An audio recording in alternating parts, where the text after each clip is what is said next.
Isang mapagpalang araw po sa inyo at sa lahat po ng listener ng Itim na Lihim. Tawagin niyo na lang po ako sa pangalang Ronnie. Hindi ko po tunay na pangalan.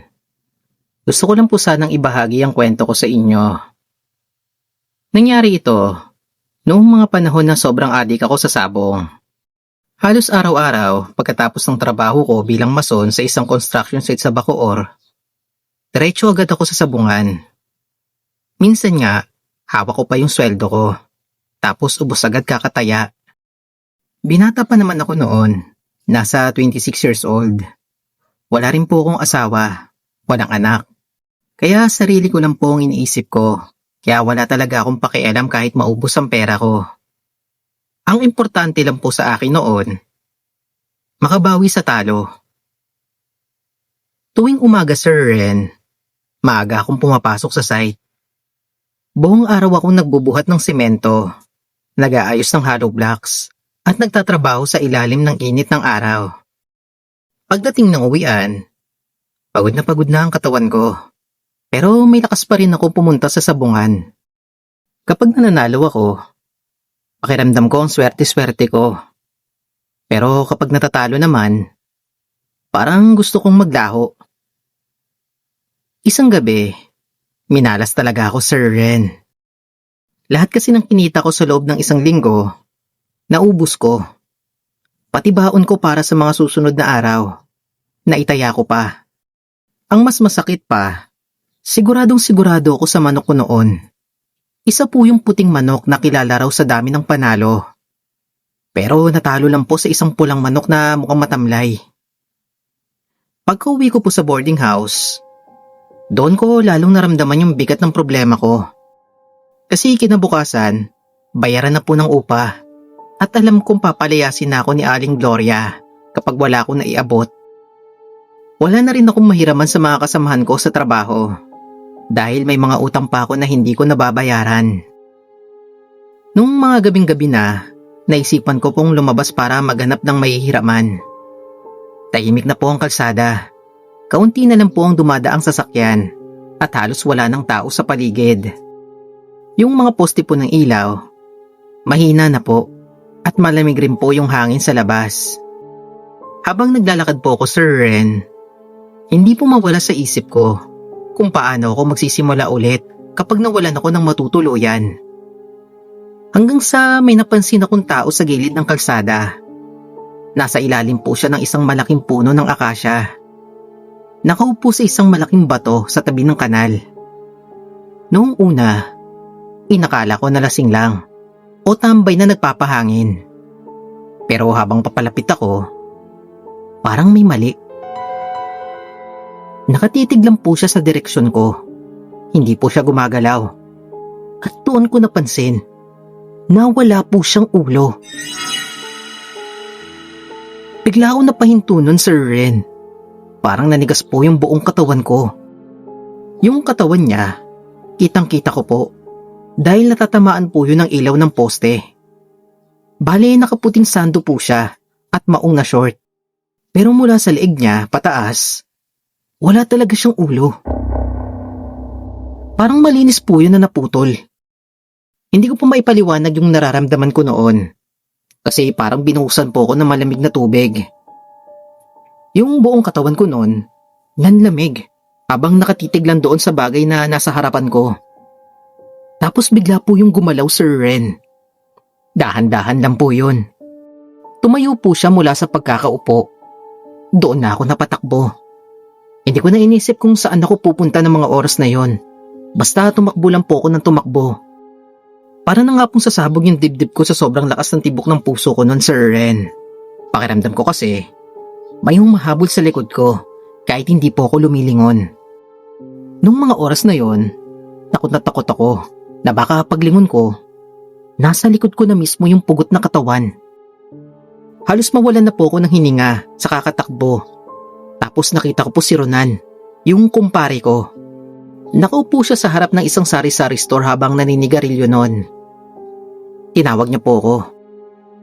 Ronnie, ayos ka lang? Bakit namumutla ka? Hindi po agad ako nakasagot.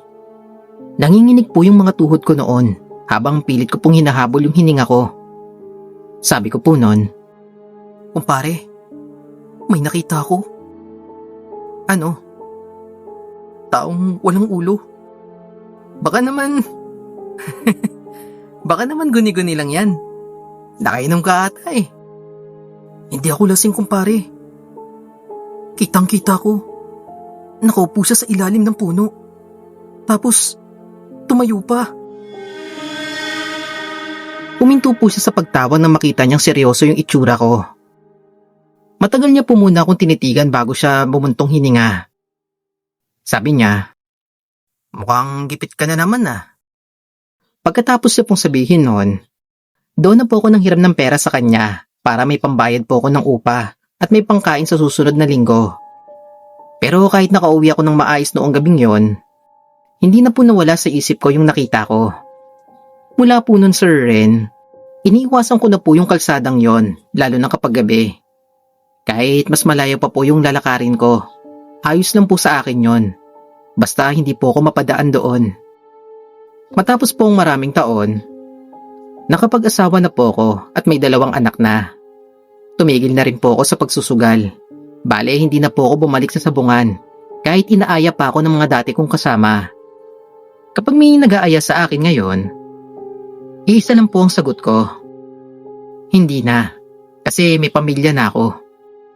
Pero hanggang ngayon, hindi ko pa rin nakakalimutan yung nakita ko noong gabing yon.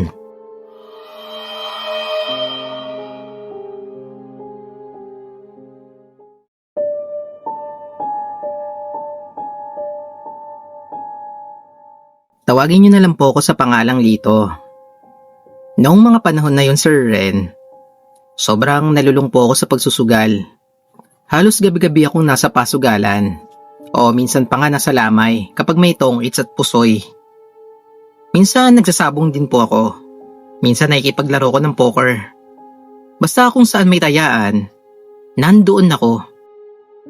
Madalas po kong umuwi ng walang pera. Minsan pa nga, nagkakautang pa ako.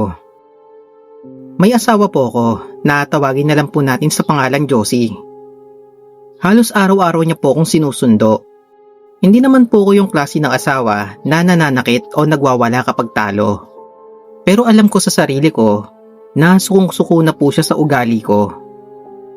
Habang naglalakad kami pa uwi nun, Sir Ren, puro sermon po ang inabot ko sa kanya. Sabi niya po nun, hanggang kailan daw kaming magiging ganon? Paano daw yung mga bata? Kadalasan, kapag nababanggit niya po yun, natatahimik na lang po ako. Kasi sa totoo lang, naiinis na rin po ako sa sarili ko noon. Pero parang hindi ko po kayang tigilan yung pagsusugal. Kasi pakiramdam ko, may humihila po sa akin pabalik sa lamesa sa tuwing susubukan kong tumigil. Hanggang sa isang araw, napagod na rin po ako. Nagdesisyon po ako na magbago. Bali, may nakita po akong hiring sa Facebook para sa checker sa isang construction company sa Dasmariñas. Hindi naman po kalakihan yung sweldo, pero maayos po yung trabaho. So nag-apply po agad ako. Maaga akong umalis ng bahay noon. Nagplansya pa ako ng polo at nagpabango dahil gusto ko pong seryosohin yung pag-a-apply. Buong araw po ako naghintay sa pag-a-apply. Meron po siyang exam, interview at medical. Paglabas ko po ng opisina, mag-aalas 6 na po ng gabi. Pagod na po ako noon. Bale, gutom na po ako. Inaantok at masakit na po yung ulo ko kakahintay buong araw. Sumakay po agad ako ng bus pa uwi nun, Sir Ren. Punuan po yung bus. Pero may bakanti pa sa tabi ng isang matandang lalaki. Kaya agad po akong umupo. Pagkaupo ko pa lang, naramdaman ko po agad yung bigat ng katawan ko. Tahimik po ang biyahe ng mga oras na yon. Nakatitig lang po ako sa bintana habang pinapanood ko po yung mga ilaw sa labas. Hanggang sa hindi ko na po namalayan na nakatulog na pala ako. Sa panaginip ko, nasa iskinita ako malapit sa bahay namin. Gabi na po ng mga oras na yon. Mahina na po yung ilaw sa poste at parang kumukurap-kurap pa po yun. Habang naglalakad ako, pakiramdam ko sobrang bigat ng katawan ko. Tapos parang hirap na rin po ako huminga. Tahimik din po yung paligid. Pero pakiramdam ko na parang may sumusunod sa akin. Tuwing lilingon po ako, wala naman po ako makita. Tapos pagdating ko po sa gitna ng iskinita, napansin ko po yung dalawang lalaki. Nakatambay po sila sa gilid ng pader. Pareho po silang nakahoodie at nakayuko. Hindi rin po sila gumagalaw. Huminto po ako sa paglalakad. Bigla pong tumingala yung isa. Doon ko po nakita na parehong nakatingin sa akin. Mabilis po silang lumapit. Bago pa ako makaatras, mahigpit na nilang hinawakan yung mga braso ko. Sabi po ng isa, na hold up daw yun. Sagot ko po noon habang nagpupumiglas na wala akong pera. Tapos may naramdaman po ko na parang sumakit po bigla yung tiyan ko. Parang may matulis po na bagay na biglang bumaon. Nawalan po ako ng lakas noon. Bigla pong uminit yung katawan ko habang parang may dumadaloy pababa sa tiyan ko. Gusto ko pong sumigaw, pero wala pong lumalabas na boses. Unti-unti pong dumilim yung paligid. Tapos nagising ako. Mabilis po yung paghinga ko noon. Pawis na pawis po ako noon, kahit malamig po yung aircon sa bus. Agad ko pong hinawakan bigla yung tiyan ko. Paghawak ko, wala naman pong sugat. Pero pakiramdam ko, ramdam ko pa rin po yung sakit. Paulit-ulit ko pong sinasabi sa sarili ko na panaginip lang yon. Pero hindi po ako mapakali ng mga oras na yon. Mga ilang minuto pa, malapit na po ako sa bababaan ko. Bumaba ako ng bus noon at naglakad po pa uwi. Tahimik na po yung kalsada. Habang papalapit po ako sa iskinita malapit po sa amin, bigla po ako napahinto, Sir Ren. Nandoon po sila, yung dalawang lalaki sa panaginip ko. Pareho rin pong nakahoodie yun. Nandun din po sa parehong pwesto. Pero yung itsura nila sa panaginip ko, para po silang naghihintay. Bigla pong tumingin sa direksyon ko yung isa. Hindi na po ako nagdalawang isip ng Sir Ren. Agad po ako lumiko sa kabilang daan, kahit alam pong mas malayo yung madadaanan ko. Habang naglalakad ako, pakiramdam ko na may sumusunod sa akin. Naririnig ko po yung mga yabag sa likod ko, pero hindi po ako lumingon. Dire-diretso lang ako hanggang sa makauwi ako. Pagpasok ko po ng bahay, niyakap ko agad yung asawa ko na si Josie. Nagtaka pa siya kung bakit parang nanginginig ako. Pero hindi ko na po ikwento yung nangyari. Makalipas po ang 4 na araw, nasa tindahan po ako ng pandesal sa may kanto at bumibili ako. Nagkwento po si Aling Nena. Sabi niya po sa akin, "Alam mo ba? Yung dalawang lalaking tambay rito nitong mga nakaraang gabi." "Bakit po?" "Nahuli na raw ng mga pulis kahapon. Mga holdapper pala yun. May nasaksak pa nga raw sa kabilang barangay eh." Parang bigla po nanlamig yung katawan ko. Naalala ko agad yung panaginip ko, yung iskinita, yung dalawang lalaki, at yung pagsakit po bigla ng tiyan ko. Mula po nun, Sir Ren, unti-unti na akong tumigil sa pagsusugal. Hindi po dahil bigla akong naging mabuting tao, kundi dahil pakiramdam ko, may nagbabala sa akin noong gabing yon. Parang binigyan ako ng pangalawang pagkakataon.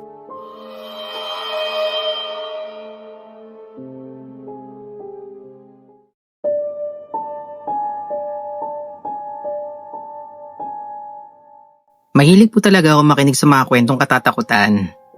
Bale, na-discover ko po itong channel nyo doon po sa may Spotify. Kaya napaisip din po ako mag-share sa inyo. Tawagin nyo na lang po ako sa pangalang Jorel. Taong 2023, na-promote po sa trabaho yung kaibigan kong si Ryan. Bilang selebrasyon, niyaya niya kaming magkakaibigan sa isang bar sa may Quezon Avenue. Sabi niya po noon habang tumatawa, na libre niya daw, kasi minsan lang daw siya ma-promote. Siyempre naman, pumunta kami. Simula po 7:00 ng gabi, puro inuman lang po yung ginawa namin, pintuhan at tawanan. Hindi naman po talaga malakas akong uminom, pero dahil masaya po yung paligid, napapasabay na rin po ako sa pag-iinom. Hindi ko po namalayan na mag-aalas 12 na pala ng madaling araw. Sabi ko po noon, guys, mauna na ako. May pasok pa ako mamaya eh." Nagpaalam po ako sa kanila at lumabas po ako ng bar. Paglabas ko po ng bar, malamig po yung hangin sa labas. Medyo nahihilo na rin po ako noon, pero kaya ko pa naman maglakad ng maayos. Tumayo po ako sa gilid ng kalsada habang naghihintay ng masasakyan na taxi. Mga ilang minuto lang, may huminto pong sasakyan sa harap ko. Isang itim na Toyota Innova. Madilim po yung loob ng taxi, kaya hindi ko po agad nakita yung mukha ng driver. Pagod na rin po kasi ako noon at lasing na rin, kaya hindi na po ako nagdalawang isip na sumakay. Bale, sumakay po ako sa likod. Tanong po ng driver sa akin kung saan daw kami.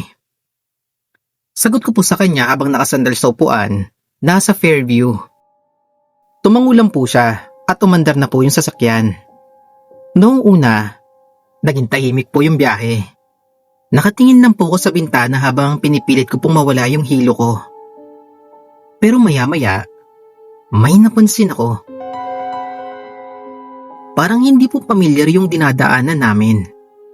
Dapat nasa mas maliwanag na kalsada kami, pero unti-unti kaming napunta sa mas madilim na daan. Napansin ko, nakakaunti na lang po yung poste. Wala na ring halos sasakyan. Tinawag ko po yung driver. Sabi ko, boss, parang iba yata yung daan natin ah. Sir, shortcut lang po. Traffic daw kasi sa main road may aksidente. Hindi na po ako nagsalita pero doon na po ako kinabahan, Sir Ren. Kasi habang tumatagal, parang napapalayo po kami sa syudad. Bali napansin ko po sa kalsada, matataas po yung mga damo sa magkabilang gilid. Halos wala na rin pong bahay na makita at wala na rin pong ibang sasakyan sa daan. Pakiramdam ko noon na biglang nawala yung tama ng alak ko. Sabi ko po ulit sa driver, boss, nasaan na po tayo? Hindi po siya sumagot. Ilang segundo pa, bigla niya pong itinabi yung sasakyan. Tahimik po yung lugar sa pinaghintuan niya. Wala pong ilaw kundi headlight lang po ng taxi at wala rin pong tao. Tanging matataas lang po na damo yung iniihipan ng hangin. Bigla pong bumaba yung driver sa may sasakyan. Bago pa ako makapagsalita, binuksan niya agad yung pinto sa side ko at marahas akong hinila palabas. Labas! Natumba pa ako sa gilid ng kalsada. Pagangat ko ng tingin, nakatutok na po yung baril niya sa akin. Sabi niya po noon, walang gagalaw. Ibigay mo lahat ng pera mo. Nanlamig yung buong katawan ko. Nanginginig yung kamay ko habang inaabot ko yung wallet ko. Wala akong maisip noon, kundi baka doon na ako mamatay. Kasi tahimik po talaga yung paligid at rinig lang po yung hangin sa damo at yung mga mabilis po na paghinga namin. Tapos bigla pong may narinig kami na may gumalaw po sa may talahiban. Noong una, mahina lang po yon. Parang may mabigat po na bagay na humihila po sa may damo. Napatingin po agad yung driver sa may madilim na side. Sabi niya po nun sa mahinang boses, ano yun? Kinuha niya po yung flashlight sa bulsa niya at itinapat po yun sa damuhan. Doon ko nakita, Sir Ren, na may kung anong nakayuko sa gitna ng mataas na damo. Maitim po yun. Sobrang itim na halos hindi maaninag ng maayos. Pero kitang-kita ko po yung mahaba nitong mga braso at yung mga matang parang kumikislap po sa dilim. Bigla pong tumigil yung pag-ihip ng hangin. Parang nanahimik po bigla ang lahat. Tapos sa isang iglap lang, bigla pong may sumugod palabas ng damuhan. Napatras po yung driver, pero nahuli po siya. Parang wala po siyang hirap na hinatak papasok sa talahiban. Nung hinatak na po siya sa talahiban, napatili po siya ng sobrang lakas. Yung tipong sumigaw po siya na alam mong totoong natatakot na siya. Narinig ko pa po yung pagkaluskos ng damo habang parang may humihila po sa kanya paloob. Tapos bigla pong tumahimik nun. Hindi na po ako nag-isip, Sir Ren. Tumakbo po ako ng tumakbo, kahit nanginginig na po yung mga tuhod ko ng mga oras na yon. Hindi ko po alam kung saan ako pupunta. Basta ang nasa isip ko lang, makalayo ako doon. Mga ilang minuto rin po akong tumatakbo bago ako makarating sa mas maliwanag na kalsada. Buti na lang po may dumaan na jeep. Kasi kung wala, Yari ako. Halos nanginginig pa ako nung sumakay, tapos hinihingal-hingal pa ako. Hindi po ako nakapagsalita buong biyahe pa uwi. Hanggang sa nakauwi na po ako, hindi pa rin po mawala sa isip ko yung nangyari. Hindi ko na po inireport sa pulis, kasi paano ko po ipapaliwanag yon? Namuntik na akong hold upin. Tapos may kung anong nilalang na humila sa driver papunta sa damuhan. Baka isipin lang nila na lasing ako. Kaya matapos noon, hindi na ako basta-basta sumasakay ng taxi, lalo na kapag gabi. Kasi mas okay nang maghintay na ako ng matagal kaysa maulit yung nangyari.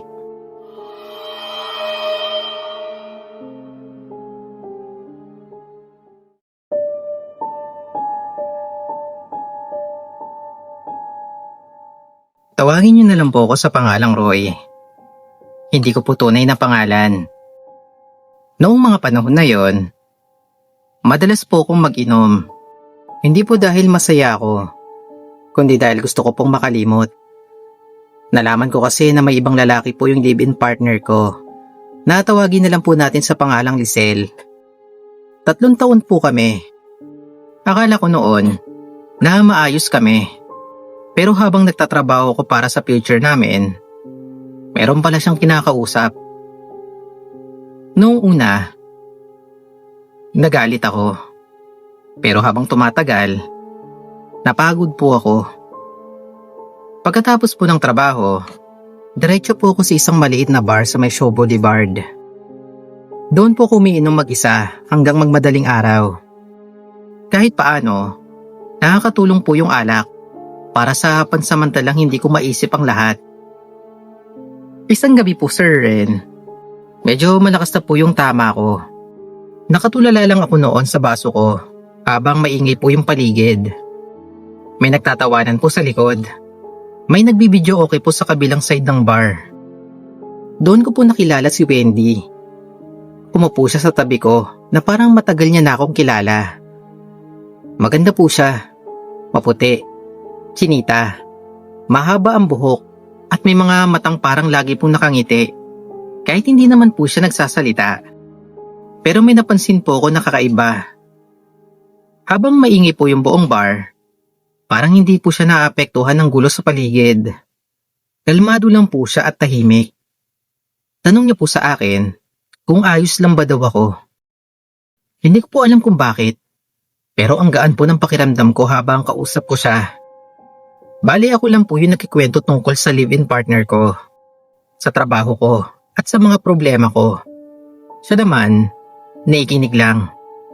Paminsan-minsan, ngumingiti po siya. Maya-maya, Sir Ren, hinawakan niya po yung kamay ko. Sabi niya po sa akin na masyado raw akong malungkot.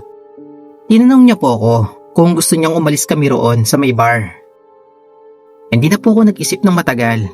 Sumama po ako. Lasing na rin po kasi ako noon at wala na po akong pakialam.